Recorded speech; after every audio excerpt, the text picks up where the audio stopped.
come on to the stage. Put your hands together for John G, everybody. John G.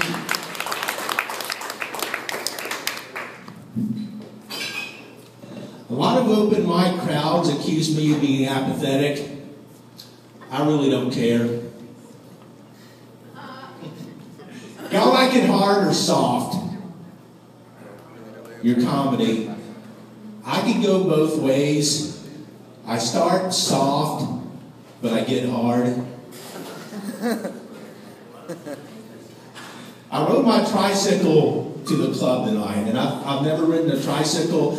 I've always been curious. I wanted to see how it felt and how it handled, and people always said real men ride bicycles, but I always had the urge for that third wheel. I guess you could say I was tri-curious. I'm in the best relationship I've ever been. It's healthy, it's happy. I never knew it could be this good. I'm single. Before that, I dated a Mexican girl, and I stayed in that because I look good in the color brown. And then I sobered up, and I became semi-attached to a blow-up doll. That didn't work out. It was superficial and shallow. She was kind of plastic. And the sex was really disappointing. It was hollow. My day job, I'm working to get my barber's license. A guy walks in the other day, says, "Make me look like JFK." So I shot him in the back of the head. Said, "Would you like a little more off the top, sir?" I work with a bunch of crazy people. These people are certifiably insane, psychotic, narcissistic, neurotic. They're a hot mess. I'm a guidance counselor at UTSA for freshmen, and I'm just talking about the faculty.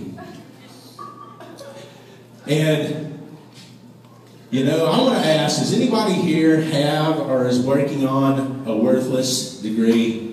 Yeah, anybody got one of those? I have 2 of them. And just like they have a lemon law for piece of shit cars, don't you think they should have a lemon law for piece of shit degrees? All right, they told me my degree was going to take me places. True. It took me to the unemployment line, to my parents' basement apartment. It took me to this unpaid open mic.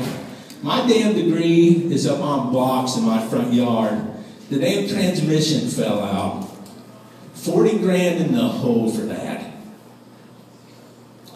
As bad as guidance counseling is, mental health is even worse. Because if you stay in it long enough, an occupational hazard of mental health, you're going to have a client that commits suicide. It's just going to happen. I had one guy that I lost. His name was Marcel. He was a mime.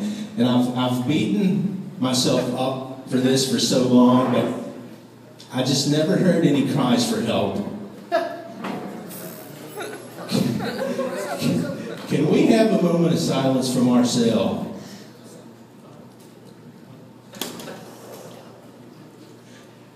Does anybody here work in the food service industry? I worked in it for about 8 years. Okay, I bartended, I managed, cooked, I did all that, waited tables. And you know who the worst tippers were? It was the after-church crowd on Sunday. The good Christians, right? And just one time I had this big top and they were running me to death. And they were so pissed off. At that time I had a nose ring. I had my nose pierced.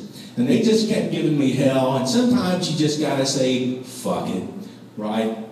You just got to stand up for yourself. So I said, correct me if I'm wrong, but didn't your Lord and Savior also have a few piercings? Yes, I got stiffed, I got fired, but they did leave me pamphlets and they're still praying for my soul. Last bit, in honor of Easter, there's a new porn production company out. and it's geared towards the Christian audience. It's biblical baptismal porn, and the name of the company is called Resurrection, and their slogan is "The Lord, He has risen."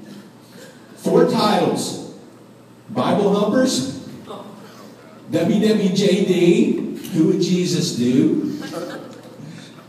Spread the Other Cheek, and this last one I had a part in it, a small part. Holy fuck. Thank you. I'm John G. God bless. I'm going to go burn in hell. Thank you. Give it up for John G. Isn't he creepy? All right, come on the stage. Put your hands together for Mr. Michael Suarez, everybody. Michael Suarez.